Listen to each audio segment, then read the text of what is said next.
Debate വിത്ത് സ്മൃതി പരുത്തിക്കാട്.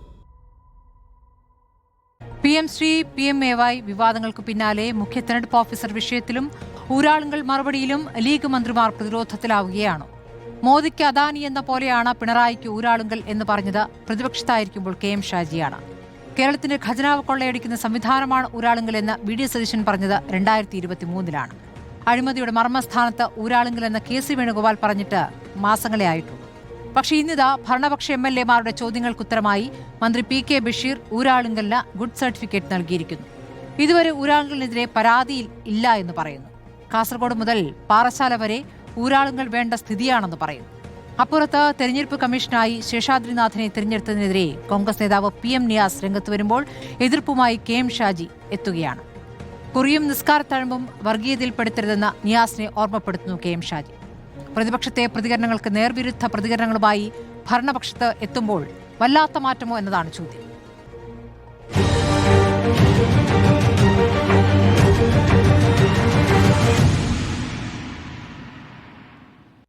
കോൺഗ്രസിൽ നിന്നും Shri Raju P Nair, CPM-ൽ നിന്നും ഡോക്ടർ VPP മുസ്തഫ, മുസ്ലിം ലീഗിൽ നിന്നും PK നവാസ് MLA ആണ്, അഡ്വക്കേറ്റ് രഞ്ജിത്ത് മാരാട്ട് നിയമവിദഗ്ധൻ എന്നിവർ ചർച്ചയിൽ.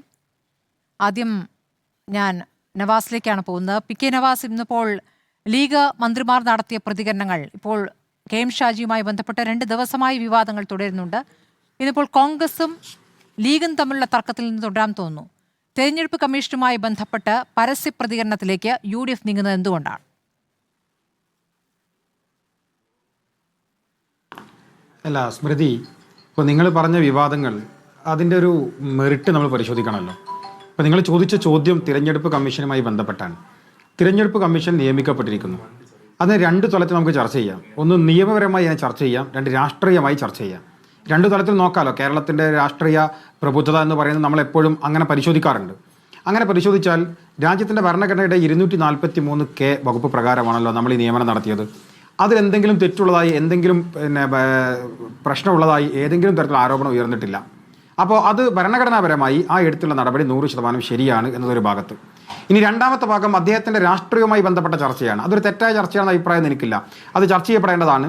അദ്ദേഹത്തിന് അങ്ങനെ എന്തെങ്കിലും തരത്തിലുള്ള സംഘപരിവാർ ബന്ധമുണ്ടെങ്കിൽ അതൊരു അയോഗ്യതയാണോ അല്ലേ എന്ന് നിയമപരമായി പരിശോധിക്കുന്നതിനപ്പുറത്തേക്ക് അങ്ങനെ ഒരു ബന്ധമുണ്ടെങ്കിൽ കേരളം പോലത്തെ ഒരു സംസ്ഥാനത്ത് UDF പോലൊരു സർക്കാർ ഭരിക്കുന്ന ഘട്ടത്തിൽ അങ്ങനെ വരാൻ പാടുണ്ടോ എന്ന് വളരെ പ്രസക്തമായൊരു ചോദ്യമാണ്.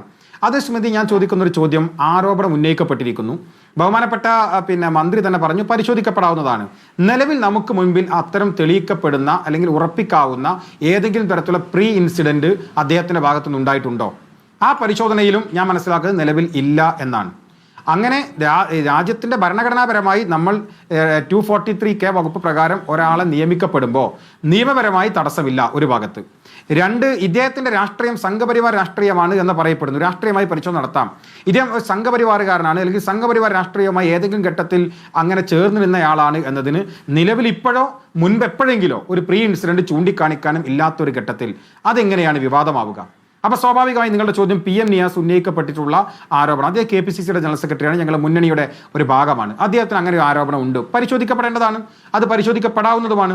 അങ്ങനെ തെളിയിക്കപ്പെടുന്ന എന്തെങ്കിലും ഉണ്ടെങ്കിൽ അത് ഞാനായാലും പ്രിയപ്പെട്ട PM നിയാസ് അവർകളായാലും മറ്റാരായാലും അത് ബന്ധപ്പെട്ട കേന്ദ്രങ്ങളിൽ കൊടുത്താൽ, പരിശോധിക്കുന്നതിന് വേണ്ടി കൊടുത്താൽ അത് പരിശോധിക്കാവുന്ന ഒന്നാണ്. നമ്മൾ സംസാരിക്കുന്നത് വരെ ഏതെങ്കിലും രാഷ്ട്രീയ പാർട്ടികൾ പ്രതികരണങ്ങൾ നടത്തുന്നത് അല്ലെങ്കിൽ ആരോപണങ്ങൾ ഉന്നയിക്കുന്നത് നിയമപരമായി തെറ്റായ വിഷയത്തിൽ മാത്രമല്ലല്ലോ, രാഷ്ട്രീയമായ ശരികളാണല്ലോ നിങ്ങളെ സംബന്ധിച്ച് ഏറ്റവും പ്രധാനപ്പെട്ട കാര്യം. ഇതിലൊരു രാഷ്ട്രീയമായ പിഴവ് സംഭവിച്ചിരിക്കുന്നു എന്നുള്ള ഗുരുതരമായ ആരോപണമാണ് PM നിയാസിൽ നിന്ന് വന്നിരിക്കുന്നത്.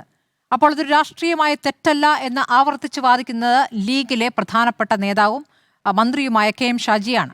അതിൽ അദ്ദേഹം ചില പ്രയോഗങ്ങൾ കൂടി നടത്തുന്നുണ്ട്. നിസ്കാരത്തഴമ്പും അല്ലെങ്കിൽ നെറ്റിയിലെ കുറിയുമൊന്നും വർഗീയതയായി പറയേണ്ടതില്ല എന്ന്. ഞാനും അതിനോട് യോജിക്കുകയാണ്.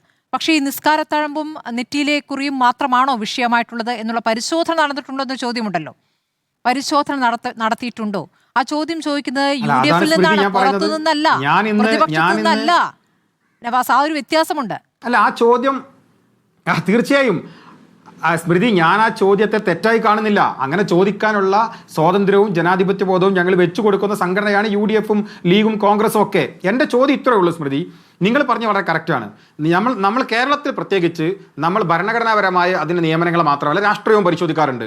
ഞാൻ നേരത്തെ പറഞ്ഞു അതിൻ്റെ രാഷ്ട്രീയമായ പരിശോധന നമ്മൾ നടത്തുകയാണ്. അല്ലെങ്കിൽ ഞങ്ങൾ നടത്തിയതാണ്, അതിലെന്തെങ്കിലും തെറ്റുള്ളതായി നമ്മൾ കാണുന്നുണ്ടോ? ഇന്ന് ബഹുമാനപ്പെട്ട മുഖ്യമന്ത്രി സഭയിൽ പറഞ്ഞൊരു വാചകമുണ്ട്, എനിക്ക് വളരെ ശ്രദ്ധേയമായ ഒരു പ്രയോഗമായിട്ട് തോന്നി. അങ്ങനെ എന്തെങ്കിലും തെറ്റ് ഈ വിഷയത്തിലല്ല, മറ്റൊരു വിഷയത്തിൽ അദ്ദേഹത്തിന്റെ പരാമർശം, ഈ സർക്കാരിന്റെ ഭാഗത്ത് എങ്ങനെ എന്തെങ്കിലും തെറ്റുണ്ട് നിങ്ങൾ ചൂണ്ടിക്കാണിച്ചാൽ, ആര് ചൂണ്ടിക്കാണിച്ചാലും ഇൻ ഗുഡ് ഫെയ്ത്ത് ഞങ്ങളത് പരിശോധിക്കും, അത് തിരുത്തും. ആ വാചകത്തെ നിങ്ങൾ എല്ലാവരും വിശ്വാസത്തിലെടുക്കണം. അത് എനിക്ക് ബാധകമാണ്, സ്മൃതിക്ക് ബാധകമാണ്, CPM പ്രതിനിധിക്ക് ബാധകമാണ്, കോൺഗ്രസ് പ്രതിനിധിക്ക് ബാധകമാണ്.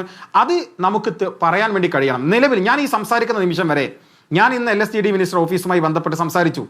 അവർക്കത് പരിശോധിച്ചതാണ്. നിലവിൽ 100% അങ്ങനെ ബോധ്യപ്പെടാവുന്ന സംശയാസ്പദമായ ഒരു തെളിവ് നിലവിലില്ല. അദ്ദേഹത്തിൻ്റെ ഏതെങ്കിലും മുൻകാലങ്ങളിലുള്ള പ്രവർത്തനങ്ങൾ, അദ്ദേഹത്തിന് ഏതെങ്കിലും വിധി കേരളത്തിൽ കോൺട്രവേഴ്സറായി വന്നിട്ടുണ്ടോ? വന്നിട്ടില്ല. അദ്ദേഹം ഏതെങ്കിലും പരിപാടിയിൽ പങ്കെടുത്തുമായി ബന്ധപ്പെട്ട പ്രീ ഇൻസിഡൻസ് ഉണ്ടോ? അങ്ങനത്തെ ഒരു പ്രീ ഇൻസിഡൻസ് ഇല്ല. അങ്ങനെ ഇല്ലാത്ത ഒരാളെ എന്തിനാണ് സ്മൃതി നമ്മൾ സംഘപരിവാർ കൂടാരത്തിൽ കൊണ്ടുപോയി കൊടുക്കുന്നത്?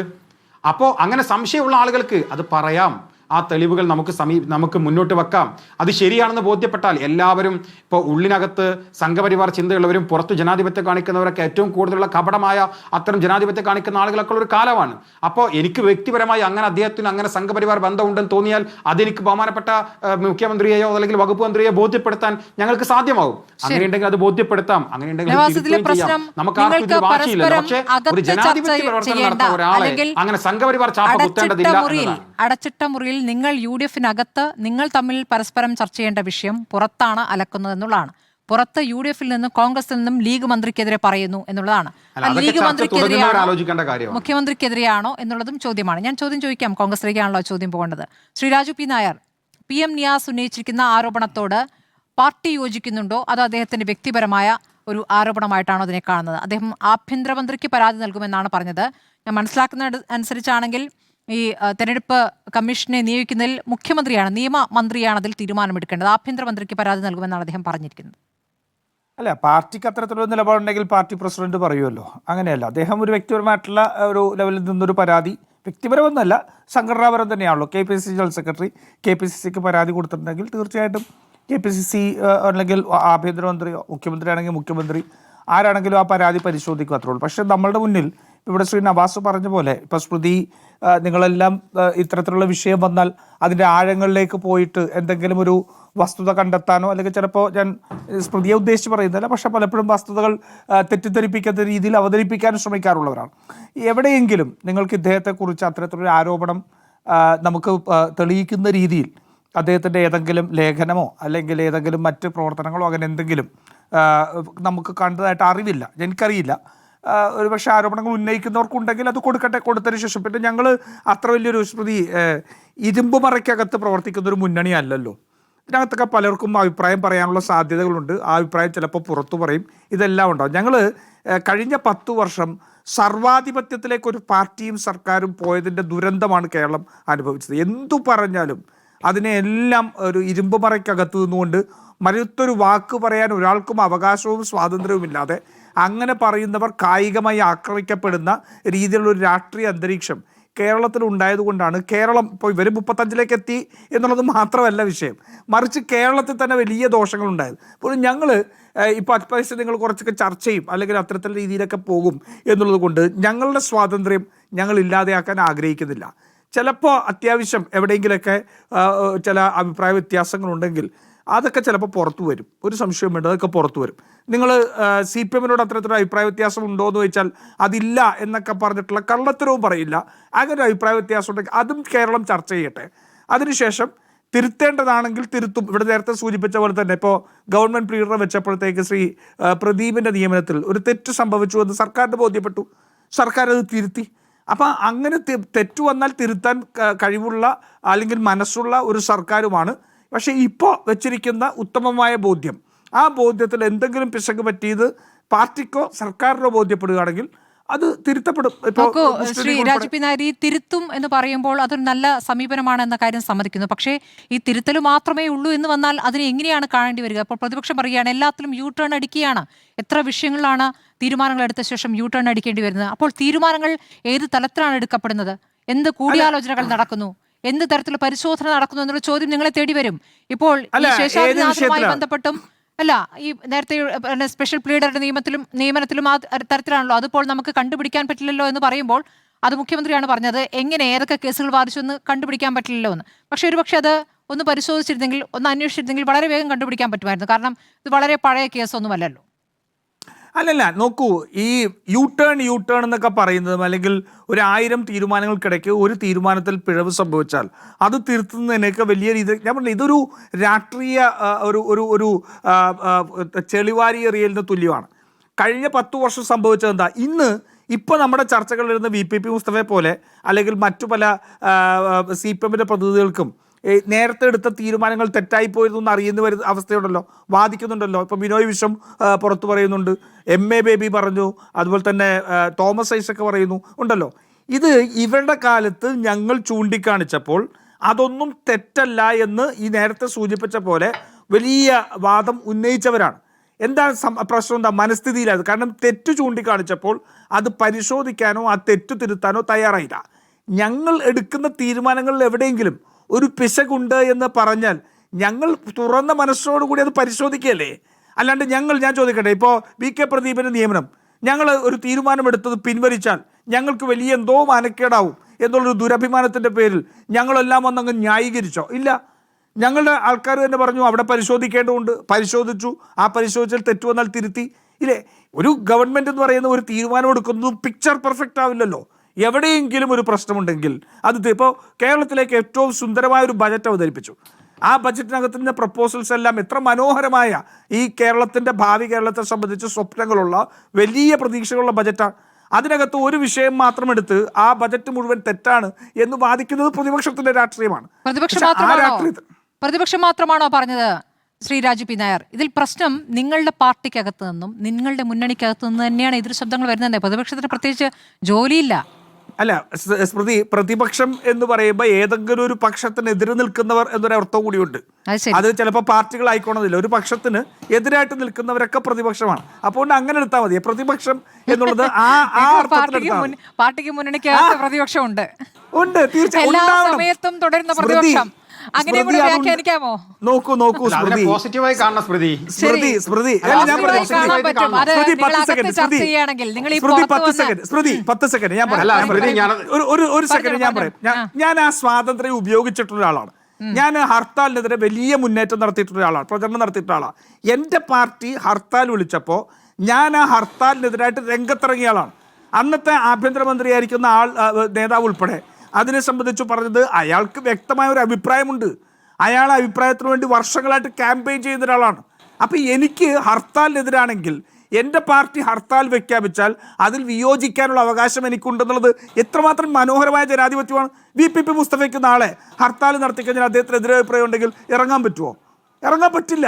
അപ്പം ഞങ്ങളുടെ പാർട്ടിക്കകത്തുള്ള നിങ്ങൾ പലപ്പോഴും ഇത് കോംപ്ലിക്കേറ്റഡ് ആണ്, അല്ലെങ്കിൽ ഒത്തൊരുമയില്ല എന്നൊക്കെ പറയും. നിങ്ങൾ ഈ പറയുന്ന ഒത്തൊരുമയുണ്ടല്ലോ, ആ ഒത്തൊരുമ, എതിരഭിപ്രായം പറയാത്ത അടിച്ചമർത്തുന്ന ഒത്തൊരുമ സർവനാശത്തിലേക്ക് പോകും എന്നുള്ളത് പിണറായി വിജയന്റെ അതുകൊണ്ട് കാണുന്നതല്ലേ. ശരി മുസ്തഫ, എങ്ങനെയാണ് അങ്ങ് കാണുന്നത്? KM ഷാജിയുടെ പ്രതികരണങ്ങൾ കഴിഞ്ഞ ദിവസം PMAY നമ്മൾ ചർച്ച ചെയ്താണ്. അതിന്റെ തുടർച്ചയായി ഇന്നിപ്പോൾ നമ്മൾ കാണുന്നത് തിരുവനന്തപുരം കോർപ്പറേഷനിൽ മേയർ VV രാജേഷ് അതാ KM ഷാജി മന്ത്രിയുടെ പ്രതികരണം അവിടെ കാണിക്കുന്നു, വീഡിയോയിൽ കാണിക്കുന്നു, അഭിനന്ദിക്കുന്നു. ആ രൂപത്തിലേക്ക് BJPയുടെ അഭിനന്ദനം ഏറ്റുവാങ്ങുന്ന മന്ത്രിയായി ലീഗ് മന്ത്രി മാറുകയാണ്.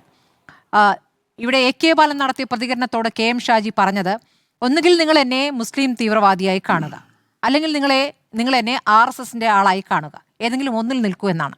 എന്താണ് CPMന് പറയാനുള്ളത്?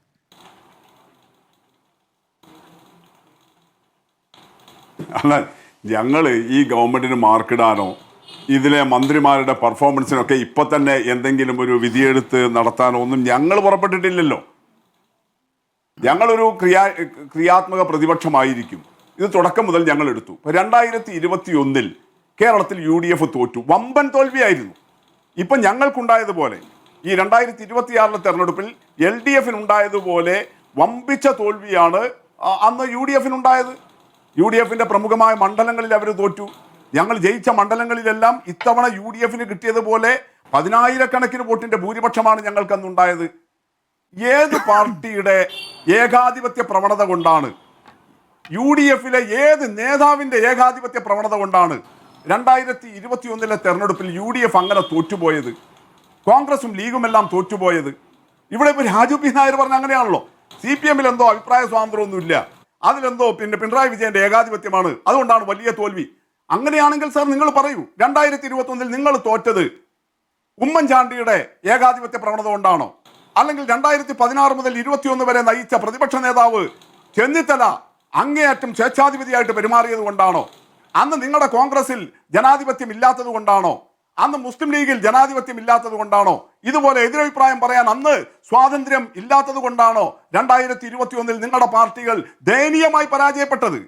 അപ്പൊ നിങ്ങൾ ഈ 2026 ഒരു പരാജയം വെച്ചിട്ട് എന്തോ ഇതൊന്നും ഇതിനു മുമ്പ് ഈ തെരഞ്ഞെടുപ്പിലൊന്നും ഉണ്ടായിട്ടില്ല, വേറെ പാർട്ടിയൊന്നും ഇതുപോലെ തോറ്റുപോയിട്ടില്ല എന്ന മട്ടിൽ അവതരിപ്പിക്കുക. എന്നിട്ട് അത് മുഴുവൻ പിണറായിയുടെ എന്തോ ഒരു ഏകാധിപത്യമാണ് എന്ന ഒറ്റ കാരണത്തിലേക്ക് കൊണ്ടുവന്ന് കെട്ടാൻ നോക്കുക. ഇതൊക്കെ എന്ത് ജനാധിപത്യമാണ്? എന്ത് വിശകലനമാണ്? നിങ്ങൾക്ക് എന്ത് ജനാധിപത്യ ബോധമാണുള്ളത്? ഏത് പാർട്ടിയും ഏത് തെരഞ്ഞെടുപ്പിലും തോൽക്കുന്നത് ഏതെങ്കിലും ഒരൊറ്റ കാരണം കൊണ്ടായിരിക്കില്ലല്ലോ. നമ്മുടെ രാഷ്ട്രീയം വളരെ സങ്കീർണമാണ്, അതിന് പല ഘടകങ്ങൾ ഉണ്ടാകും. ആ ഘടകങ്ങളെല്ലാം ഞങ്ങളുടെ തോൽവിക്കുണ്ടായിട്ടുണ്ട്. 2021 2016 തുടർച്ചയായി 2 തെരഞ്ഞെടുപ്പിൽ തോറ്റവരല്ലേ നിങ്ങൾ? ആ തെരഞ്ഞെടുപ്പ്, അതും 2011 മുതൽ 16 വരെ നിങ്ങൾ നോക്കൂ. ഉമ്മൻചാണ്ടിയെ പോലെ ഏറ്റവും മഹാരഥനായ ഒരു നേതാവല്ലേ മുഖ്യമന്ത്രിയായിരുന്നത്? അദ്ദേഹത്തിന്റെ 5 വർഷത്തെ ഭരണം കഴിഞ്ഞിട്ട് അദ്ദേഹം തന്നെ നയിച്ച തെരഞ്ഞെടുപ്പായിരുന്നില്ലേ 2016 തെരഞ്ഞെടുപ്പിൽ? അന്ന് 91 സീറ്റിൽ LDF ജയിച്ചില്ലേ? നിങ്ങൾ തോറ്റില്ലേ? ആ തോക്കാൻ കാരണം എന്താ? ഉമ്മൻചാണ്ടി സ്വേച്ഛാധിപതിയായിട്ട് പെരുമാറുകയും ഈ രാജു പി നായരുടെ ഒന്നും ജനാധിപത്യം പുറത്തു പറയാനുള്ള അവകാശമൊന്നും നിഹരിച്ചത് കൊണ്ടാണോ? അന്ന് അദ്ദേഹത്തിന്റെ ഭരണത്തിൽ ഈ ഹർത്താലിനെതിരെയുള്ള രാജു പി നായരുടെ ക്യാമ്പയിൻ ഉമ്മൻചാണ്ടി പോലീസിനെ ഉപയോഗിച്ചിട്ട് അടിച്ചമർത്തത് കൊണ്ടാണോ 2016 ഉമ്മൻചാണ്ടിയെ പോലെ ഒരാൾ നയിച്ച തെരഞ്ഞെടുപ്പിൽ തോറ്റുപോയത്? അപ്പൊ അതുകൊണ്ടാണ് ഞാൻ പറയുന്നത്, നിങ്ങളൊക്കെ ഇങ്ങനെ ഈ അന്ധമായ പിണറായി വിരോധം മാത്രം മുന്നിൽ നിർത്തിയിട്ട് അദ്ദേഹത്തെ കുറെ ബള്ള് പറഞ്ഞാൽ എന്തോ വലിയ കയ്യടി കിട്ടും എന്ന് വിചാരിച്ചിട്ട് ഇങ്ങനെയൊക്കെ നിസ്സാരമായ വിലയിരുത്തലിലേക്ക് പോരാ. അതുകൊണ്ടാണ് ഞങ്ങളുടെ പാർട്ടി തെരഞ്ഞെടുപ്പ് തോറ്റ് 10ാമത്തെ ദിവസം മെയ് 13, 14 തീയതികൾ ഞങ്ങളുടെ പാർട്ടിയുടെ സംസ്ഥാന കമ്മിറ്റി ചേർന്നു. അതിനുശേഷം ബ്രാഞ്ചുകൾ വരെ യോഗങ്ങൾ ചേർന്നു. നിങ്ങളെല്ലാം അത് ഉദ്ധരിച്ചല്ലോ. ഇതാ CPM-ന്റെ ബ്രാഞ്ചുകളിൽ പിണറായിയെ വിമർശിക്കുന്നു, ഗോവിന്ദൻ മാഷെ വിമർശിക്കുന്നു, കഴിഞ്ഞ ഗവൺമെന്റിനെ വിമർശിക്കുന്നു, മറ്റു കാര്യങ്ങൾ ബ്രാഞ്ചുകളിൽ പോലും വിമർശനം വന്നു, ജില്ലാ കമ്മിറ്റികളിൽ വന്നു, ഏരിയ കമ്മിറ്റികൾ വന്നു, റിപ്പോർട്ടർ ഉൾപ്പെടെ എല്ലാവരും ബ്രേക്കിംഗ് വാർത്തകൾ കൊടുത്തു, വന്നില്ലേ? അപ്പൊ ആ പാർട്ടിയിൽ ഇപ്പോഴും ഈ പിണറായി വിജയൻ ഇല്ലേ? അദ്ദേഹത്തിന്റെ ഇരുത്തിക്കൊണ്ടല്ലേ ഈ വിമർശനങ്ങൾ നടക്കുന്നത്? അപ്പൊ അതുകൊണ്ട് അങ്ങനെയല്ല കാര്യങ്ങളെ കാണേണ്ടത്. പക്ഷേ യഥാർത്ഥ വിമർശനങ്ങൾ അദ്ദേഹം സഭയിൽ നിഷേധിച്ചു. അദ്ദേഹത്തിനെതിരായ വിമർശനങ്ങൾ ഉണ്ടായി എന്നുള്ളത് ഇവിടുത്തെ പത്രങ്ങളുടെ സൃഷ്ടിയാണെന്ന രൂപത്തിലാണ് അദ്ദേഹം പ്രതികരിച്ചത്. അദ്ദേഹത്തിനെതിരെ വിമർശനം ഉണ്ടായി എന്ന് നിഷേധിച്ചിട്ടില്ല. ഇതാണ് സ്മൃതിയെ പോലുള്ള ആളുകൾ ഈ UDF-ന് വക്കാലത്ത് പിടിക്കുമ്പോൾ വല്ലാതെ തോന്നുന്നു. അദ്ദേഹം പറഞ്ഞെന്താ? അദ്ദേഹത്തെ മാറ്റണം, അദ്ദേഹത്തെ സ്ഥാനത്ത് നിന്ന് മാറ്റണം എന്ന ചർച്ച വന്നിട്ടുണ്ട് CPM-ൽ എന്ന് VD സതീശൻ പറഞ്ഞു. അത് വല്ലാത്ത ഭൂതിയായിരിക്കും എന്നാണ് അദ്ദേഹം പറഞ്ഞത്. അല്ലാതെ തനിക്കെതിരെ വിമർശനം നടന്നിട്ടില്ല എന്ന് പറഞ്ഞിട്ടുണ്ടോ? എന്തിനാ ഇങ്ങനെ ഇല്ലാത്ത വർത്തമാനം അദ്ദേഹം പറഞ്ഞു എന്ന് പറഞ്ഞിട്ട് അദ്ദേഹത്തിന്റെ തൊള്ളയിൽ കൊണ്ടുവെക്കുന്നത്? ശരി, പിണറായി വിജയനും മാറണമെന്ന ആവശ്യം താഴെക്കിടയിൽ നിന്നുണ്ടായിട്ടില്ല എന്നാണോ അങ്ങ് പറയുന്നത്? താഴെത്തട്ടിൽ ഉണ്ടായിട്ടില്ല? അല്ല, അതല്ലല്ലോ നമ്മുടെ ഇന്നത്തെ മുഖ്യ വിഷയം. ഞാൻ ചോദിച്ചു എന്ന് മാത്രം. നമ്മുടെ വിഷയത്തിലേക്ക് വരാം. ഒരു ചോദ്യമുണ്ട്. എന്ത് വിമർശനം ഉണ്ടായത് മുസ്തഫ? ശരി, VPP മുസ്തഫ, എന്ത് വിമർശനം ഉണ്ടായതെന്ന് പറയാവോ? അതല്ലെങ്കിൽ പിന്നെ എന്ത് വിമർശനം ഉണ്ടായത്? താങ്കൾ പറഞ്ഞല്ലോ. അത് താങ്കൾക്ക് അറിയണമെന്നുണ്ടെങ്കിൽ അതെ ഞാൻ പറഞ്ഞുതരാം. ജൂൺ 7, 8 തീയതികളിൽ ജൂൺ 7, 8 തീയതികളിൽ CPM-ന്റെ സംസ്ഥാന കമ്മിറ്റി ചേരുകയും എന്തൊക്കെ വിമർശനങ്ങൾ ഉണ്ടായി എന്ന് ജൂൺ 8-ാം തീയതി വൈകുന്നേരം MV ഗോവിന്ദൻ മാസ്റ്റർ പത്രസമ്മേളനത്തിലൂടെ വിശദമായി പറഞ്ഞിട്ടുണ്ട്. താങ്കൾക്ക് ആ വീഡിയോ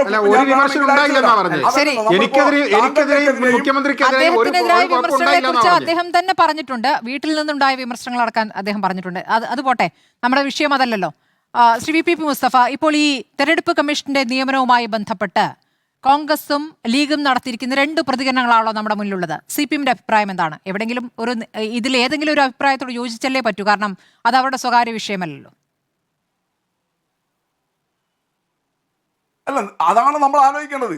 ഈ ഗവൺമെന്റ് അധികാരത്തിൽ വന്നതിന് ശേഷം നടത്തുന്ന ഈ വിവാദമായ എല്ലാ കാര്യങ്ങളും നിങ്ങൾ നോക്കൂ. നേരത്തെ തെരഞ്ഞെടുപ്പ് സമയത്ത് ഇവർ ആരോപിച്ചത് CPM BJP ഡീൽ എന്നാണ്. അത് വ്യാജ പ്രസ്താവനയായിരുന്നു, കള്ള പ്രചരണമായിരുന്നു. യഥാർത്ഥത്തിൽ ഇവിടെ ഉണ്ടായിരുന്ന deal BJP UDF ഡീലാണ്, RSS UDF ഡീലാണ്.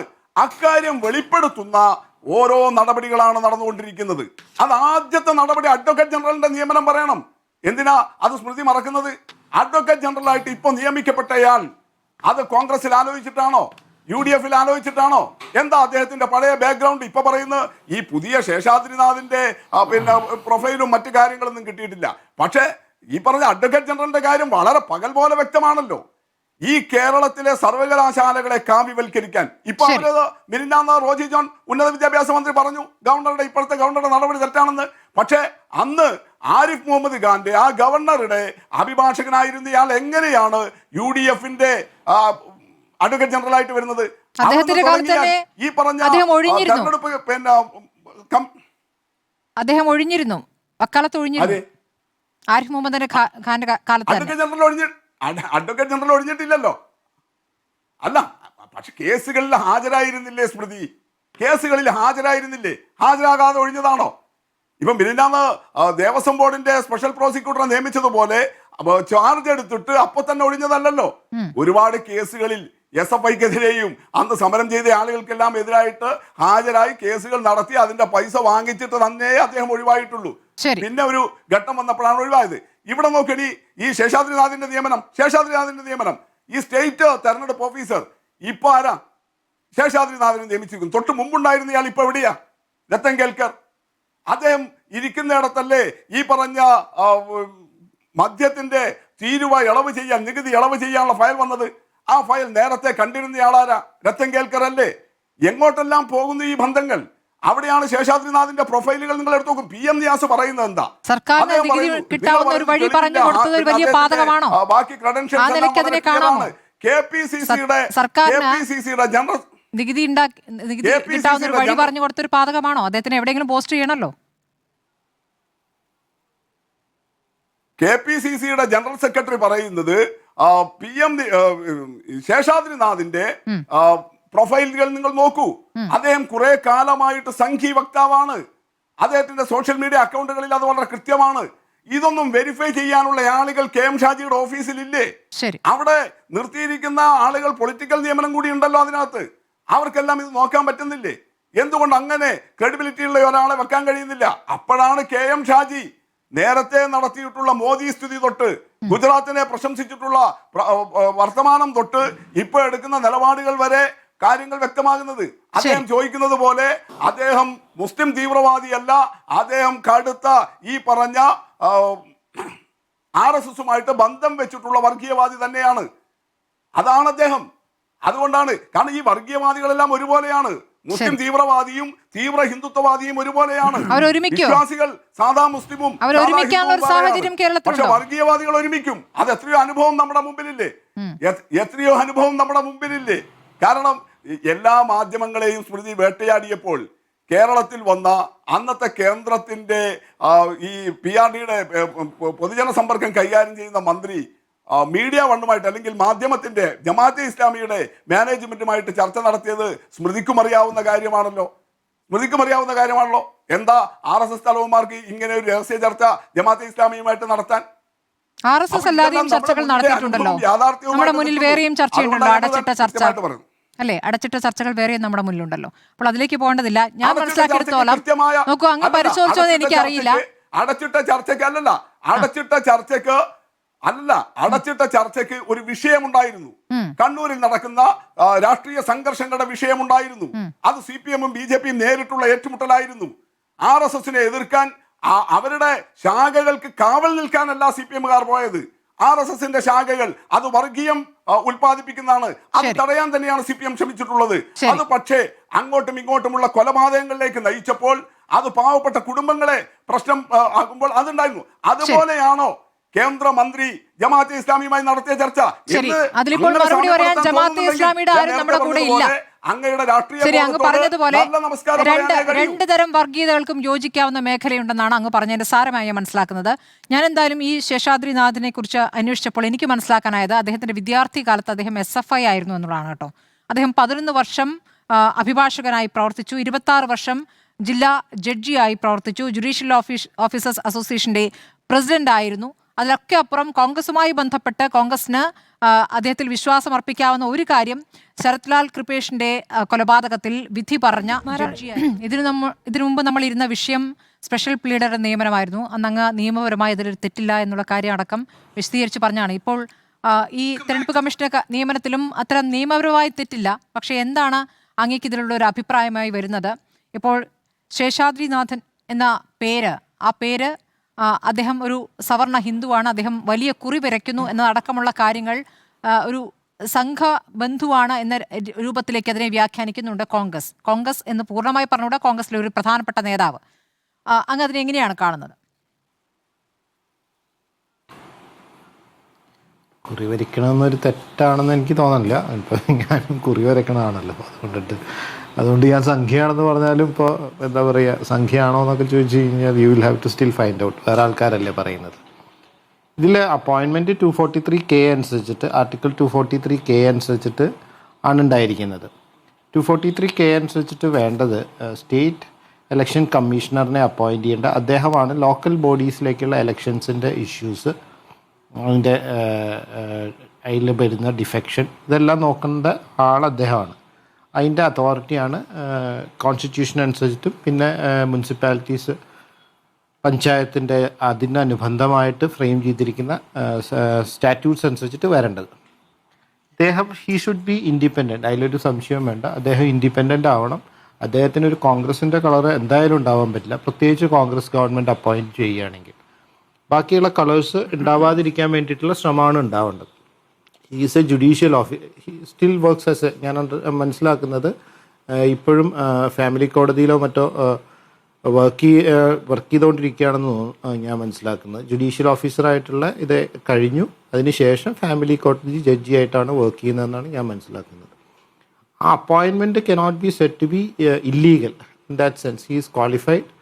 അങ്ങനെയാണ്. ക്വാളിഫിക്കേഷൻ ഇല്ലാതെ വരുന്ന ഘട്ടങ്ങൾ എന്ന് പറയുന്നത് സ്റ്റേറ്റ് ഓഫ് ഗോവ 2021 8SCCയിലാണ് അത് പറഞ്ഞിരിക്കുന്നത്. സ്റ്റേറ്റ് ഓഫ് ഗോവയുടെ ഒരു ജഡ്ജ്മെൻറ്റിലാണ് അത്. ആ ഇഷ്യൂസ് ഉണ്ടായത് എങ്ങനെയാണെന്ന് വെച്ച് കഴിഞ്ഞാൽ പലപ്പോഴും ഗവൺമെൻറ്റിൻ്റെ തന്നെ ഓഫീസേഴ്സിനെ സ്റ്റേറ്റ് ഇലക്ഷൻ കമ്മീഷണേഴ്സായിട്ട് അപ്പോയിൻറ്റ് ചെയ്തപ്പോൾ അത് സുപ്രീം കോടതിയിൽ അൾട്ടിമേറ്റ്ലി സുപ്രീം കോടതി ഹോൾഡ് ചെയ്തത് അങ്ങനെ അപ്പോയിൻറ്റ് ചെയ്യുന്നത് ശരിയല്ല. കാരണം ഈ പ്രൊവൈസോ അനുസരിച്ചിട്ട് 243(2)ൻ്റെ പ്രൊവൈസോ അനുസരിച്ചിട്ട്, K2ൻ്റെ പ്രൊവൈസോ അനുസരിച്ചിട്ട് ഇവരെ മാറ്റണമെന്നുണ്ടെങ്കിൽ, വൺസ് അപ്പോയിൻറ്റ് ചെയ്ത് കഴിഞ്ഞാൽ അദ്ദേഹത്തിനെ മാറ്റണമെന്നുണ്ടെങ്കിൽ ഞങ്ങൾ പുനഃപരിശോധിച്ച് മാറ്റാമെന്ന് പറയുന്ന പോലെ മാറ്റാൻ പറ്റില്ല അദ്ദേഹത്തിന്. എങ്ങനെയാണോ ഒരു ഹൈക്കോടതി ജഡ്ജിനെ മാറ്റുന്നത് ആ രീതിയിൽ മാത്രമേ അതിന് മാറ്റാൻ പറ്റുള്ളൂ. അതായത് ഇംപീച്ച്മെൻറ്റ് പോലെയുള്ള കാര്യങ്ങൾ ചെയ്യേണ്ടി വരും. പിന്നെ അദ്ദേഹത്തിൻ്റെ സർവീസസിനെ ഹരിക്കുന്നതായിട്ടുള്ള രീതിയിലുള്ള പേർക്സ് എടുത്ത് മാറ്റലോ അങ്ങനെയുള്ളതൊന്നും ചെയ്യാൻ പറ്റില്ല.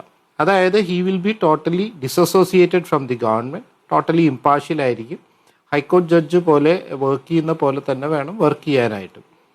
ഇതിൽ അപ്പോയിൻമെൻറ്റിൽ തെറ്റില്ല എന്ന് മനസ്സിലാക്കിയായിരിക്കണം അപ്പോയിൻമെൻറ്റ് നടന്നിട്ടുണ്ടാവേണ്ടത്. അങ്ങനെയാണ് ചെയ്യേണ്ടത്, അതിൽ സംശയം വേണ്ട. അങ്ങനെ തന്നെയായിരിക്കും ചെയ്തിട്ടുണ്ടാവുക. പിന്നെ തെറ്റ് തിരുത്താം അങ്ങനെ എല്ലാ അപ്പോയിൻമെൻറ്റ്സിലും ഒന്നും വന്നിട്ടുണ്ടാവില്ല. വരാനുള്ള സാധ്യതകളും ഉണ്ടാവാൻ പാടില്ല എന്നുള്ളതാണ് ഞാൻ മനസ്സിലാക്കുന്നത്. അങ്ങനെയാണ് വരേണ്ടതും. ഇനി ഞങ്ങൾ വിത്ത് ബോണഫൈഡ്സ് ഞങ്ങൾ പുനഃപരിശോധിക്കും എന്ന് പറയുന്ന രീതിയിലേക്കല്ല അത് പോകേണ്ടത്. ആ അപ്പോയിൻമെൻറ്റുകൾ കറക്റ്റായിട്ടുള്ള അപ്പോയിൻമെൻറ്റ് തന്നെയായിരിക്കണം വന്നിട്ടുണ്ടാവേണ്ടത്. അങ്ങനെ വേണം. ഇതിൽ 243K അനുസരിച്ചിട്ടുള്ള അപ്പോയിൻമെൻറ്റ് ഇല്ലീഗാലിറ്റി ഇല്ല. ഇനി വേറൊരു കുഴപ്പം, ഇങ്ങനെയുള്ള അപ്പോയിൻമെൻറ്റ്സ് ഞങ്ങൾ വീണ്ടും പുനഃപരിശോധിക്കും എന്ന് പറയുമ്പോൾ ഉണ്ടാകുന്ന ഒരു പ്രശ്നം, ഈ അപ്പോയിൻമെൻറ്റ്സ് എടുക്കുന്നവർക്കും ഒരു കോൺഫിഡൻസിൻ്റെ പ്രശ്നം വരും. ഇന്ന് ഒരു അപ്പോയിൻമെൻറ്റ് എടുത്തു, നാളെ ഞങ്ങൾ അപ്പോയിൻമെൻറ്റിന് ഒരു ഇത് കൊടുത്തു, കൺസെൻറ്റ് കൊടുത്തു, അപ്പോയിൻറ്റ് ചെയ്തോളാൻ പറഞ്ഞു. നാളെ നമ്മൾ വേറെ ആരെങ്കിലും എന്തെങ്കിലും ഒരു രീതിയിൽ ഒരു മോശമായിട്ടുള്ള ഒരു അഭിപ്രായം അല്ലെങ്കിൽ അങ്ങനെ ഒരു കാര്യങ്ങളുണ്ട് എന്ന് കണ്ടുകൊണ്ട് ഈ അപ്പോയിൻമെൻറ്റ് വീണ്ടും പുനഃപരിശോധിക്കുമെന്ന് പറയുമ്പോൾ അപ്പോയിൻറ്റിക്ക് ഉണ്ടാവുന്ന ഒരു ബുദ്ധിമുട്ട് കൂടി മനസ്സിലാക്കേണ്ടത് ഇമ്പോർട്ടൻ്റ് ആണ്. അത് ഡിസൈഡ് ചെയ്യേണ്ട, അങ്ങനെ ഒരു അജണ്ട സെറ്റ് ചെയ്യേണ്ടത് പാർട്ടിയുടെ ഉള്ളിൽ ഉള്ളവരും അല്ല. അതുപോലെ തന്നെ തീർത്തും എൻ്റെ അഭിപ്രായത്തിൽ ഒരു സെക്ടറോ അല്ലെങ്കിൽ ഈവൻ മാധ്യമങ്ങൾ പോലും അല്ല എന്നുള്ളതാണ് ഞാൻ മനസ്സിലാക്കുന്നത്. ഞാൻ റിപ്പോർട്ടറിനെ അല്ലെങ്കിൽ അതുപോലുള്ള ചാനൽസിനെ കുറ്റം പറയുന്നതല്ല. ഒരു സെക്ഷന് ഇങ്ങനെ ഒരു അപ്പോയിൻമെൻറ്റ്സ് മോശമാണെന്ന് പറയാനും ആ അപ്പോയിൻമെൻറ്റ്സിനെ അല്ലെങ്കിൽ എടുത്ത തീരുമാനങ്ങൾ എപ്പോഴും രണ്ട് ഒപ്പീനിയൻ ഉണ്ടാവാം. ആ ഒപ്പീനിയൻ ഫസ്റ്റ് അത് കറക്റ്റ് ആവുക എന്നുള്ളത് ഇമ്പോർട്ടന്റ് ആണ്. ഇപ്പോൾ നമുക്ക് രാജ്യത്തെ ഒരു സ്ഥിതി നോക്കുകയാണെങ്കിൽ തെരഞ്ഞെടുപ്പ് കമ്മീഷനുമായി ബന്ധപ്പെട്ട് ഇപ്പോൾ നിലവിൽ തെരഞ്ഞെടുപ്പ് കമ്മീഷൻ എങ്ങനെ പ്രവർത്തിക്കുന്നു എന്നൊക്കെ നമ്മളിവിടെ ചർച്ച ചെയ്തുകൊണ്ടിരിക്കുകയാണല്ലോ. ഭരിക്കുന്ന പാർട്ടിക്ക് വേണ്ടി ഭരണപക്ഷത്തിന്റെ ഒരു ഭാഗമായി തന്നെ ബി ടീമായി തന്നെ നിന്ന് പ്രവർത്തിക്കുകയാണ്. അപ്പോൾ ആ രൂപത്തിൽ തെരഞ്ഞെടുപ്പുകൾ നിയന്ത്രിക്കുന്നു, തെരഞ്ഞെടുപ്പുകൾ മാറ്റി എഴുതുന്നു. അതൊക്കെ ഒരു പ്രധാനപ്പെട്ട ഒരു സാഹചര്യം ഉണ്ടാക്കുന്നുണ്ട്. ഇപ്പോൾ മുഖ്യ തെരഞ്ഞെടുപ്പ് ഓഫീസറുടെ കാര്യത്തിലും ആ തരത്തിലൊരു സംശയം ഇപ്പോൾ ഡീലിമിറ്റേഷൻ കാര്യങ്ങളിലേക്ക് കടക്കുമ്പോൾ ഈ 140 മണ്ഡലങ്ങൾ എന്നുള്ളത് 257 മണ്ഡലങ്ങളായി ഒക്കെ വലുതാവാൻ പോവുകയാണ്. അങ്ങനെയുള്ള ഘട്ടങ്ങളിൽ ഓരോ പാർട്ടിക്കും അവർക്ക് സ്വാധീനമുള്ള രീതിയിലാണോ അത് മുറിക്കുക എന്നൊക്കെയുള്ള പ്രശ്നമുണ്ടല്ലോ. 2010 സംഭവിച്ചത് അതിൻ്റെ പ്രധാനപ്പെട്ട യോഗത്തിൽ കോൺഗ്രസ് അംഗങ്ങളൊന്നും വേണ്ട രീതിയിൽ പങ്കെടുത്തില്ല. അതുകൊണ്ട് അവർക്ക് വലിയ നഷ്ടം സംഭവിച്ചു എന്നൊരു വിലയിരുത്തൽ അവർ നടത്തുന്നുണ്ട്. CPM അവർക്ക് അനുകൂലമായ സാഹചര്യത്തിൽ രൂപത്തിലേക്ക് ആ മണ്ഡല പുനർനിർണയം സാധ്യമാക്കി എന്നൊരു ആരോപണം ഇപ്പോൾ ഉന്നയിക്കുന്നുണ്ട്. ഇതൊക്കെ തന്നെയും ഇനി വരുന്ന തെരഞ്ഞെടുപ്പുമായി ബന്ധപ്പെട്ടും വളരെ നിർണായകമായ ഒരു സാഹചര്യമാണ്. അപ്പോൾ ഇത് രാഷ്ട്രീയമായി കൂടി പരിശോധിക്കേണ്ടി വരില്ലേ? അല്ല, രാഷ്ട്രീയമായിട്ട് പരിശോധിക്കേണ്ടി വരും എന്നുള്ളത് കൊണ്ടിട്ടാണല്ലോ അവർ പരിശോധിച്ചു എന്ന് പറയുന്നത്. പക്ഷെ അദ്ദേഹം ഒരു ഭക്തനായത് കൊണ്ടിട്ടോ അമ്പലത്തിൽ പോകുന്നത് കൊണ്ടിട്ടോ അദ്ദേഹം ഒരു സംഖ്യയാണെന്ന് പറയുന്നതിന് കുറി തൊടുന്നു എന്നുള്ളത് കൊണ്ടിട്ട് സംഖ്യയാണ്. ഇപ്പോൾ സവർണ ഹിന്ദു, ഐ ഡോണ്ട് അണ്ടർസ്റ്റാൻഡ്. ഈ സവർണ ഹിന്ദു എന്താ? ഹിന്ദു പിന്നെ ബാക്കിയുള്ളവർ നമ്മളെല്ലാവരും അൾട്ടിമേറ്റ്ലി എന്തെങ്കിലും ഒരു വിശ്വസിക്കേണ്ടേ, ഏതെങ്കിലും ഒരു സിറ്റുവേഷനിൽ വിശ്വസിക്കേണ്ടേ എന്നോർത്ത് വിശ്വസിക്കുന്നതായിരിക്കും. അല്ലാതെ ദൈവം ഉണ്ടെന്നുള്ളത് ഉറപ്പുള്ളത് കൊണ്ടിട്ട് വിശ്വസിക്കുന്നതാണെന്ന് എനിക്ക് തോന്നുന്നില്ല. അതുകൊണ്ടിട്ടായിരിക്കും ചിലപ്പോൾ കുറി തൊടുന്നതല്ല. കുറി തൊടുന്നത് കൊണ്ടിട്ട് എല്ലാവരും അമ്പലത്തിൽ പോയിട്ട് എല്ലാവരും സംഖ്യയാണെന്ന് പറയുന്നതും തെറ്റാണെന്നുള്ളതാണ് എൻ്റെ അഭിപ്രായം. ഇങ്ങനെ പേഴ്സണലി ഒരാളെ വളരെ ബയസ്ഡ് ആണ്, അദ്ദേഹത്തിൻ്റെ വ്യൂ പോയിന്റ് അത് മാത്രമായിരിക്കും എന്ന് പറയുന്നതും ശരിയാണെന്ന് എനിക്ക് തോന്നുന്നില്ല.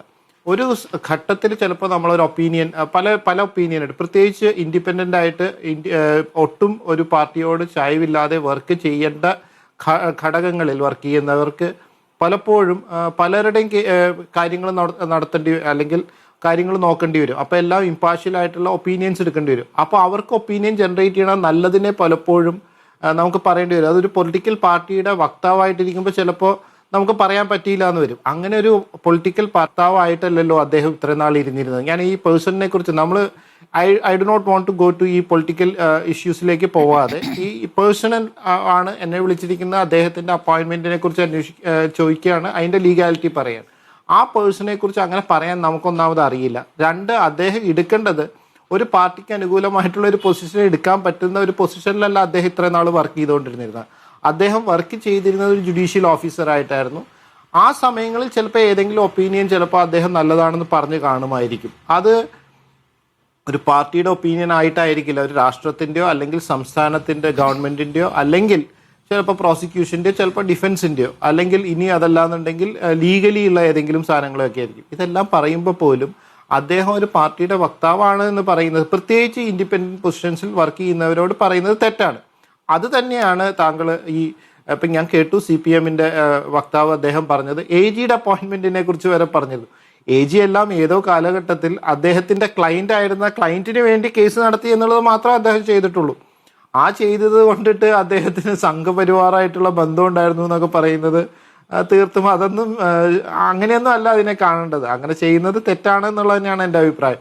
അതല്ല രാഷ്ട്രീയപരമായിട്ട് ഇപ്പം ഞാൻ ഏതാണെന്നുള്ളത് ഇവർക്കറിയില്ല. ഞാൻ കുറി തൊട്ട് വന്നു എന്നുള്ളത് കൊണ്ടിട്ട് ഒരു PM റിയാസിനെ സംഖ്യയാക്കാൻ തയ്യാറായിരുന്നു. പഴയ ഒരു നാടകമുണ്ടല്ലോ KPCCയുടെ പഴയ നാടകമുണ്ട്. നിങ്ങൾ എന്നെ കമ്മ്യൂണിസ്റ്റ് ആക്കി എന്ന് പറഞ്ഞ മാതിരി ആയിരിക്കും ഇപ്പൊ ശേഷാദ്രൻ സാറ് പറയുന്നത്. ഇപ്പൊ പറയുന്നുണ്ടാവും അവരെല്ലാവരും കൂടി എന്നെ സംഖ്യയാക്കിയെന്ന്. അദ്ദേഹം അറിഞ്ഞിട്ട് പോലും ഉണ്ടാവില്ല അദ്ദേഹം സംഖ്യയാണ്. അല്ലെങ്കിൽ RSSനോട് ചായവുണ്ടെന്നത് തെറ്റാണെന്നല്ല ഞാൻ പറയുന്നത്, അല്ലെങ്കിൽ CPMനോട് ചായവുണ്ടാകുന്നത് തെറ്റാണെന്നല്ല, കോൺഗ്രസിനോട് ഇപ്പോഴത്തെ കാലത്ത് കോൺഗ്രസിനോട് കൂടെ നിൽക്കുന്നതും ഇതൊന്നും തെറ്റാണെന്നല്ല ഞാൻ പറയുന്നത്. പക്ഷെ ഒരാളെ മനസ്സിലാക്കാതെ അദ്ദേഹം എന്താണെന്ന് അറിയാതെ അദ്ദേഹം ഇതാണ് എന്ന് നമ്മൾ അദ്ദേഹത്തിന്റെ സോഷ്യൽ മീഡിയയിലോ അല്ലെങ്കിൽ എന്തെങ്കിലും ഒരു ഒപ്പീനിയൻ പറഞ്ഞു എന്നുള്ളത് കൊണ്ടോ മാത്രം ചെയ്യുന്നത് ശരിയല്ല.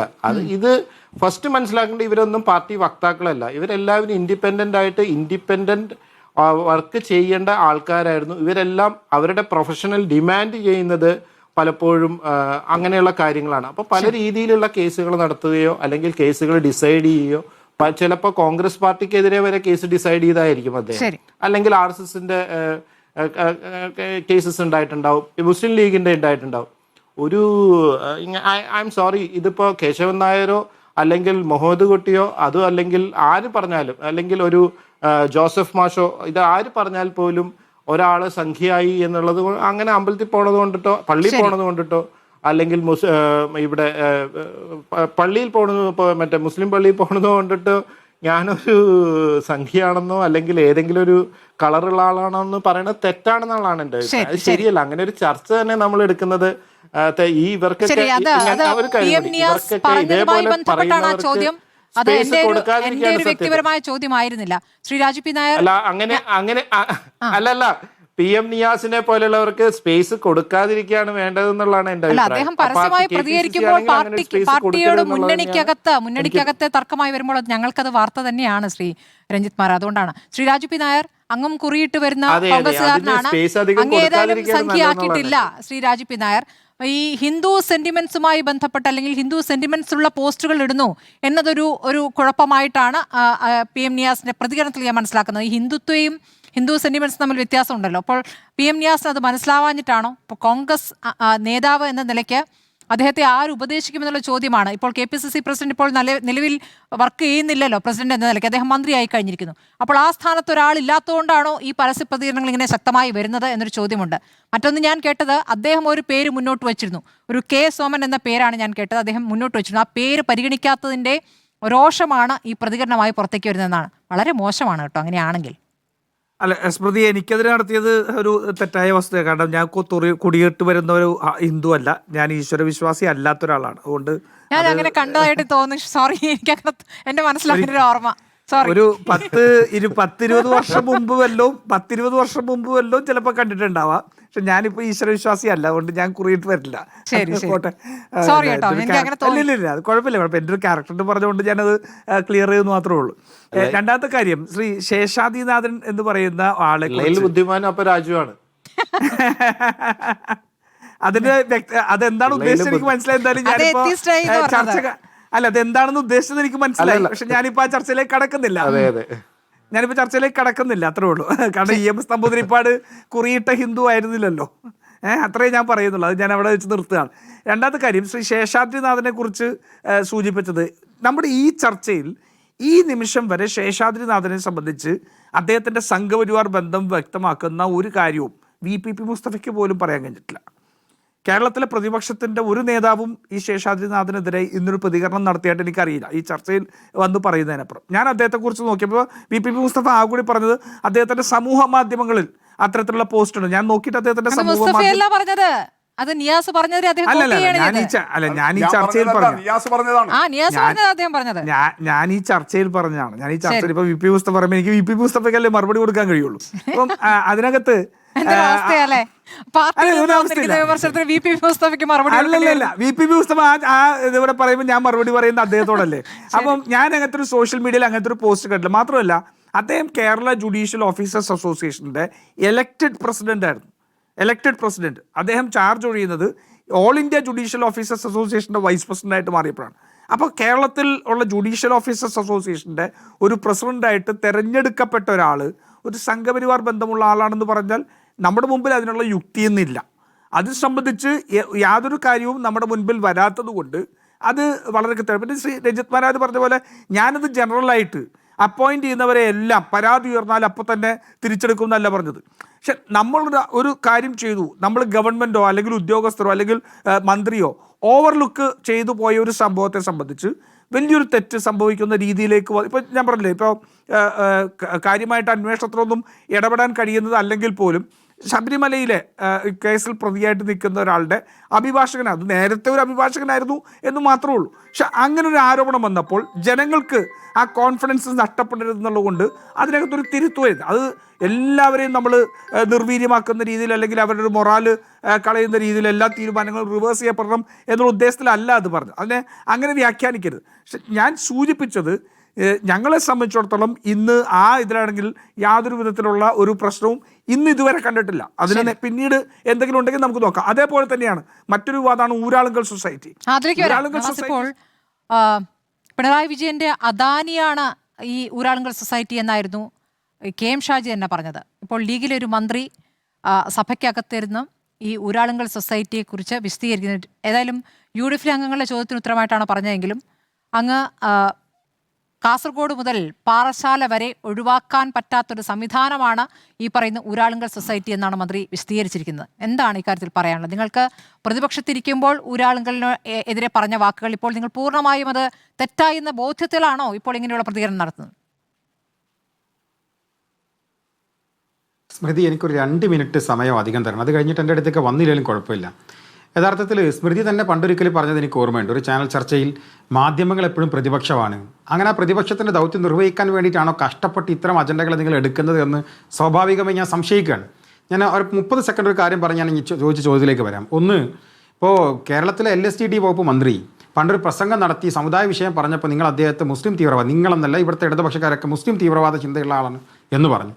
ഇപ്പോൾ അദ്ദേഹം പറയുകയാണ് ഞാൻ ഇപ്പം വെച്ചിട്ടുള്ള നിയമനം അത് ഭരണഘടന 243K വകുപ്പ് പ്രകാരമാണ്, അവിടെ മറ്റൊന്നും പ്രശ്നമില്ല, രാഷ്ട്രീയമായി ഞാനത് പരിശോധിച്ചിട്ടുണ്ട്, നിയമപരമായി പരിശോധിച്ചിട്ടുണ്ടെന്ന് അദ്ദേഹം പറയുമ്പോൾ പൊട്ടുതൊട്ട ശേഷാദ്രിനാഥൻ അയോഗ്യനാണ്, അല്ലെങ്കിൽ വിശ്വാസം പ്രകടിപ്പിക്കപ്പെടുന്ന അമ്പലങ്ങളിൽ പോകുന്ന അദ്ദേഹം അയോഗ്യനാണ് എന്ന് പറഞ്ഞ് വീണ്ടും ഇയാളെ മോഡി ഭക്തനാണ് ഈ മന്ത്രി എന്ന് പറയാൻ ശ്രമിക്കുന്നത് എത്ര ദുർബലമായ വാദമാണ്.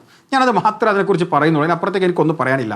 ഇപ്പോൾ നിങ്ങൾ ചോദിച്ചൊരു ചോദ്യം, ഇവിടെ നമ്മുടെ ബഹുമാനപ്പെട്ട PWD മന്ത്രി അദ്ദേഹം പറഞ്ഞ വിഷയവുമായി ബന്ധപ്പെട്ട് ഊരാളുങ്കലുമായി ബന്ധപ്പെട്ട നിങ്ങളുടെ ചോദ്യം എന്താ? ഊരാളുങ്കലുമായി ബന്ധപ്പെട്ട ചോദ്യം ഉണ്ടായിരുന്നത് സ്മൃതി, ഒറ്റ ചോദ്യത്തിന് ഉത്തരം നിങ്ങൾ വിഷയിൽ പുറത്തു. ഞാൻ ഇന്ന് സഭയിലിരുന്ന് അത് മുഴുവൻ കേട്ടയാളാണ്. എന്തായിരുന്നു ചോദ്യം? എന്തായിരുന്നു ഉപചോദ്യം? ആ സഭയിൽ വെച്ച് ഉപചോദ്യം ഉന്നയിക്കുകയാണ് ഒരു അംഗം. ആ ഉപചോദ്യത്തിൽ ചോദിക്കുന്ന ഇത്രേ ഉള്ളൂ. എന്താ ചോദ്യം?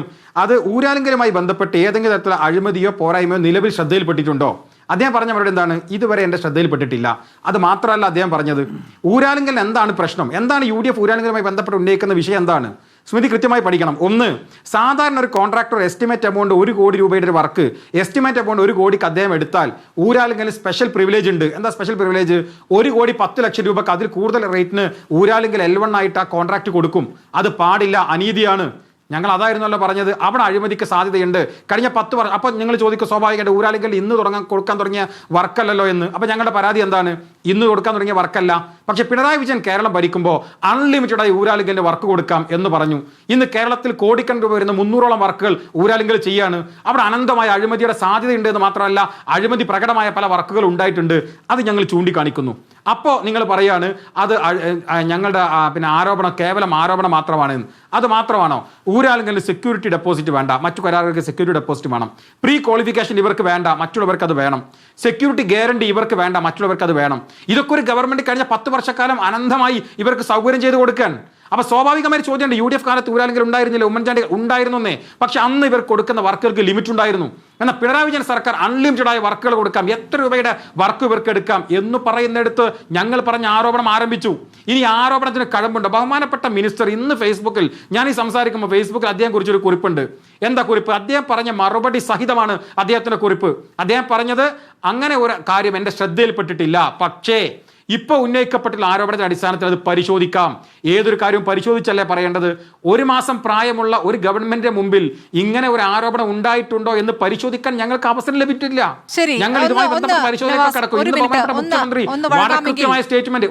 ഒരു മിനിറ്റ് ഒറ്റ സെക്കൻഡ് ഞാൻ പറഞ്ഞ ശരി പറഞ്ഞു. അല്ല, അങ്ങ് ഈ പറഞ്ഞതിനോട് ചേർത്ത് വെച്ച് ചോദിക്കാനുള്ളതാണ്. ഇതിൽ ഇപ്പോൾ അങ്ങ് പറഞ്ഞ പോലെ UDF അംഗങ്ങൾ തന്നെയാണ് ചോദിച്ചത്. ചോദ്യം ചോദിച്ചത് മുഴുവൻ UDF അംഗങ്ങളാണ്. CR മഹേഷ്, F രാജ, ബിനിമോൾ എന്നിവർ ചോദിക്കുന്നു. പിന്നീട് VT ബൽറാം വീണ്ടും ഈ പറയുന്ന അദ്ദേഹത്തിന്റെ മറുപടി എങ്ങോട്ടാണ് പോകുന്ന സംശയത്തിൽ ഒന്നുകൂടി എടുത്തു ചോദിക്കുകയാണ്. അപ്പോൾ അദ്ദേഹം പറയുന്നത്, ഈ ഊരാളുങ്കലുമായി ബന്ധപ്പെട്ട നിലവിൽ പരാതിയില്ല. ശരിയാണ്, സാങ്കേതികമായി അങ്ങനെ തന്നെയാണല്ലോ. പരാതി ഉയർത്തണമെങ്കിൽ ഉയർത്തേണ്ടതാരായിരുന്നു? നിങ്ങളാണ്. നിങ്ങൾ പ്രതിപക്ഷത്തിരിക്കുമ്പോൾ ഊരാളുങ്കലുമായി ബന്ധപ്പെട്ട അത്രയും ഗുരുതരമായ ആരോപണങ്ങളാണ് പറഞ്ഞിട്ടുള്ളത്. അഴിമതിയുടെ കേന്ദ്രം അതാണെന്ന് പറയുന്നു. അഴിമതി പണം, ഈ പറയുന്ന ഊരാളുകൾ ഉണ്ടാക്കുന്ന പണം, അതിൻ്റെ ഒരു വിഹിതം CPM കൊടുക്കുന്നു. അങ്ങനെയാണ് CPM ഫണ്ട് കിട്ടുന്നതെന്ന് പറയുന്നു. ഇതാണ് പ്രതിപക്ഷത്തിരിക്കുമ്പോൾ നിങ്ങൾ ആവർത്തിച്ച് പറഞ്ഞിട്ടുള്ളത്. 2023 VD സതീശൻ പറഞ്ഞ പ്രതികരണം നമ്മുടെ മുന്നിലുണ്ട്. KC വേണുഗോപാൽ 2026 പറഞ്ഞ പ്രതികരണം നമ്മുടെ മുന്നിലുണ്ട്. അപ്പോൾ മർമ്മസ്ഥാനത്ത് ഊരാളുങ്കൽ കമ്പനിയാണ് എന്ന് പറയുന്നു.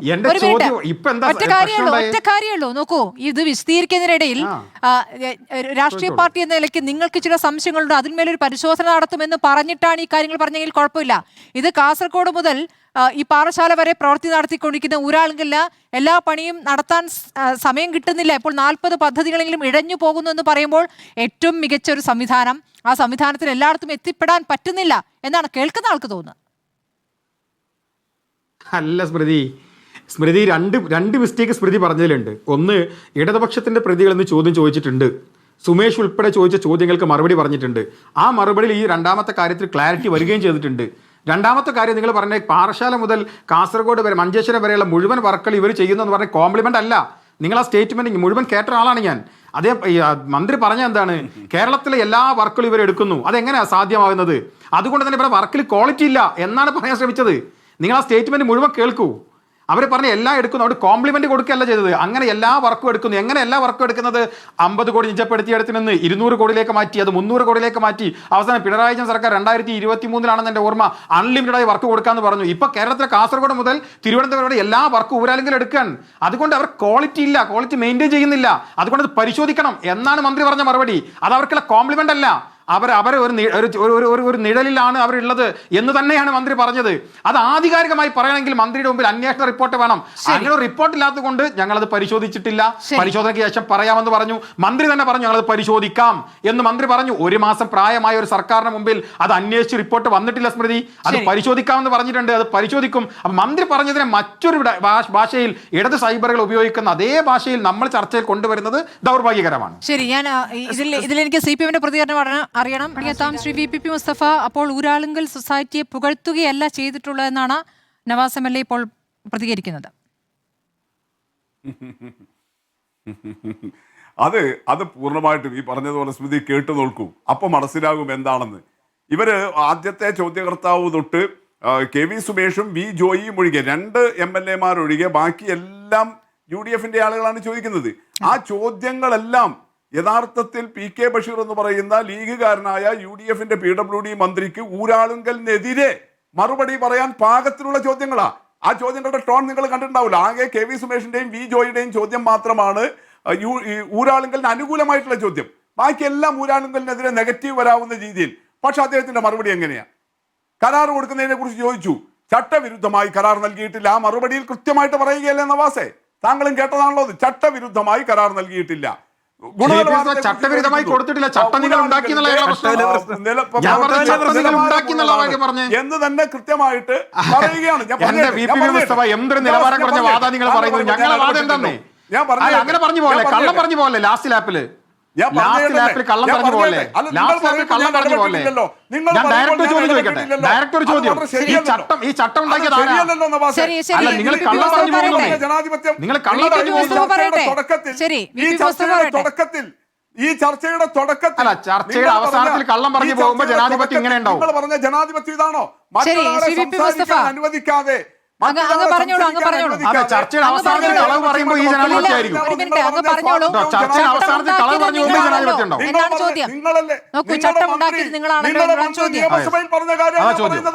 അങ്ങനെയാണെങ്കിൽ PK ബഷീർ നിയമസഭയിൽ പറഞ്ഞത് കള്ളമാണെന്ന് നാളെ നവാസ് സ്പീക്കർക്ക് എഴുതി കൊടുക്കൂ.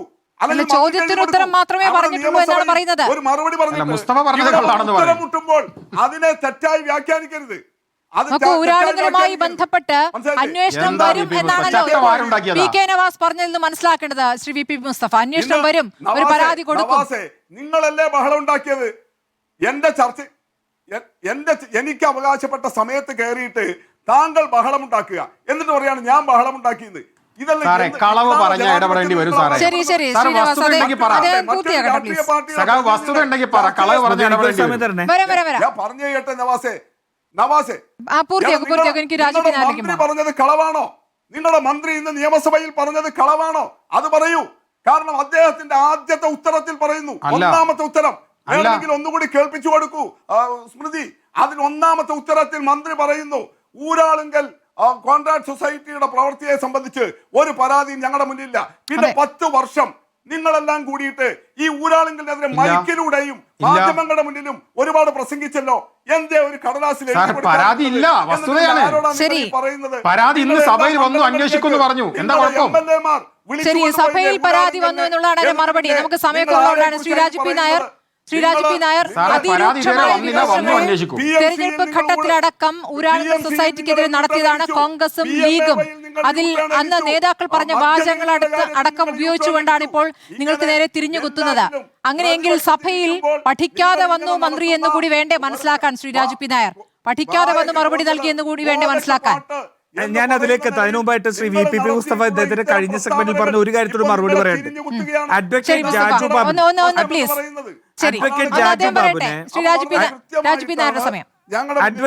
അഡ്വക്കേറ്റ് ജാജു ബാബുവിനെ AG ആക്കി വെച്ചതുകൊണ്ട് അദ്ദേഹത്തെയും സംഖ്യയാക്കാനുള്ള ശ്രമം നടത്തി. ഒരു മിനിറ്റ് വി പി മുസ്തഫ, ഒരു മിനിറ്റ് വി പി മുസ്തഫ, ഒരു മിനിറ്റ്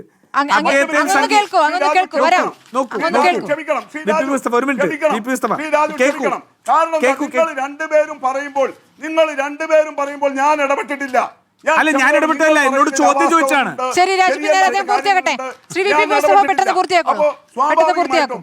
എനിക്ക് അനുവദിച്ച സമയം ഞാനൊന്ന് പൂർത്തിയാക്കും.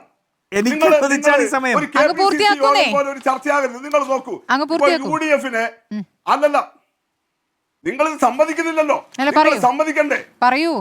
എന്തൊരു മോശം. നിങ്ങൾ UDF-ന് വേണ്ടി എപ്പോഴും വായ തുറക്കാറുള്ള സ്മൃതി, KPCC-യുടെ പ്രതിനിധിയായിട്ട് രാജു, ലീഗിന്റെ പ്രതിനിധി.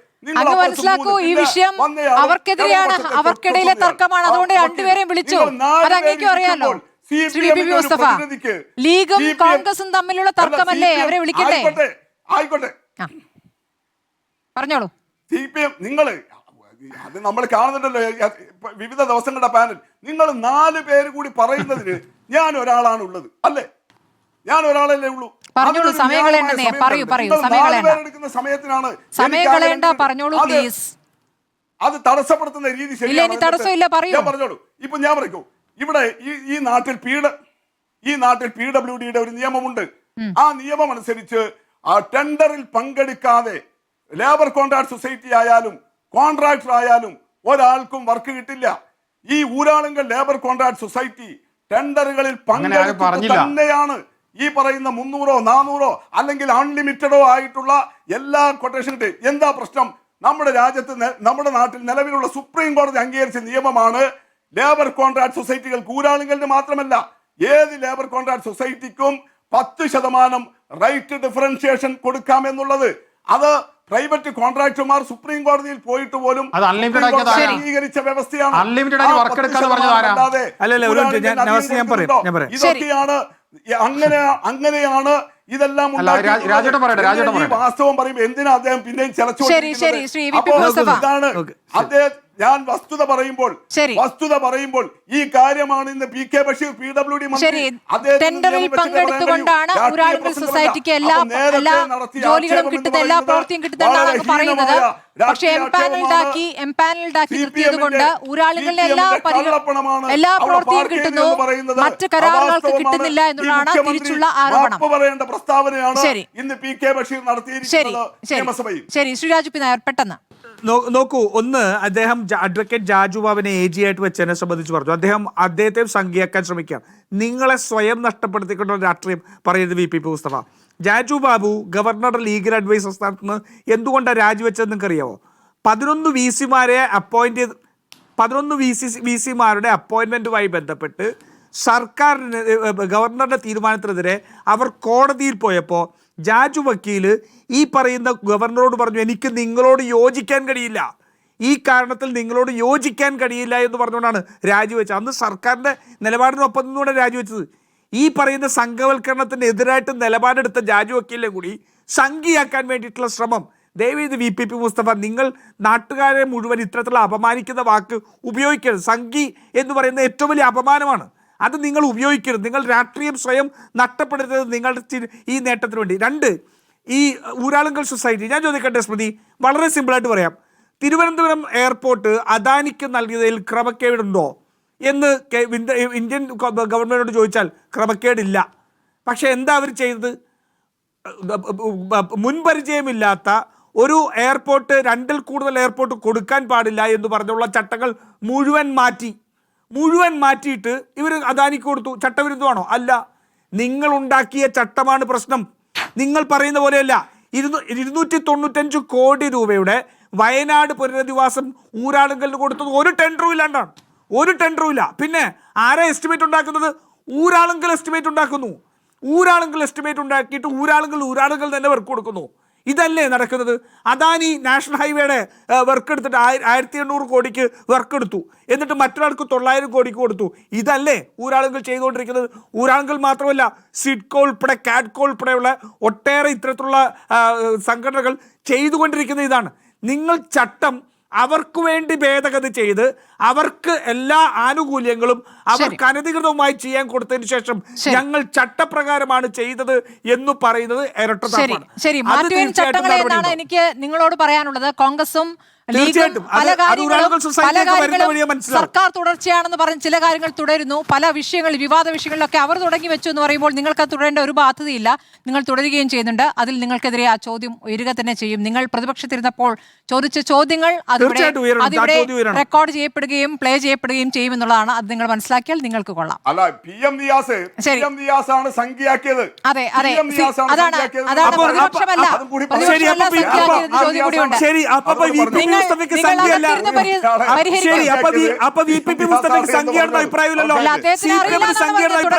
തുടക്കം മുതൽ അറിയില്ലെന്നാണ് പറഞ്ഞത്. CPM-ന് അദ്ദേഹം സംഖ്യയാണ്. ഒരു സെക്കൻഡ് സ്മൃതി. CPM-ന് ശേഷാദ്രിനാഥന്റെ അപ്പോയിന്റുമായി ബന്ധപ്പെട്ട് CPM-ന് അഭിപ്രായ വ്യത്യാസമില്ല. ശേഷാദ്രിനാഥന്റെ അപ്പോയിന്റുമായി ബന്ധപ്പെട്ട് CPM-ന് അഭിപ്രായ വ്യത്യാസമില്ല എന്ന് തീരുമാനിച്ചോട്ടെ. നിയാസിന്റെ കാര്യം ഞങ്ങൾ പരിഹരിച്ചോളാം. നിയാസിന്റെ കാര്യം ഞങ്ങൾ പരിഹരിക്കാം. നിങ്ങൾക്ക് അഭിപ്രായ വ്യത്യാസമില്ലല്ലോ. മന്ത്രി ഓഫീസിൽ പറയുക. ശരി, നമ്മുടെ സമയം പൂർണ്ണമായി അവസാനിച്ചുകൊണ്ടാണ്. വളരെ നന്ദി Shri Raju P Nair, doctor VPP Mustafa, Shri PK Navas, advocate Ranjith Marar ചർച്ചയിൽ പങ്കെടുത്തതിന്.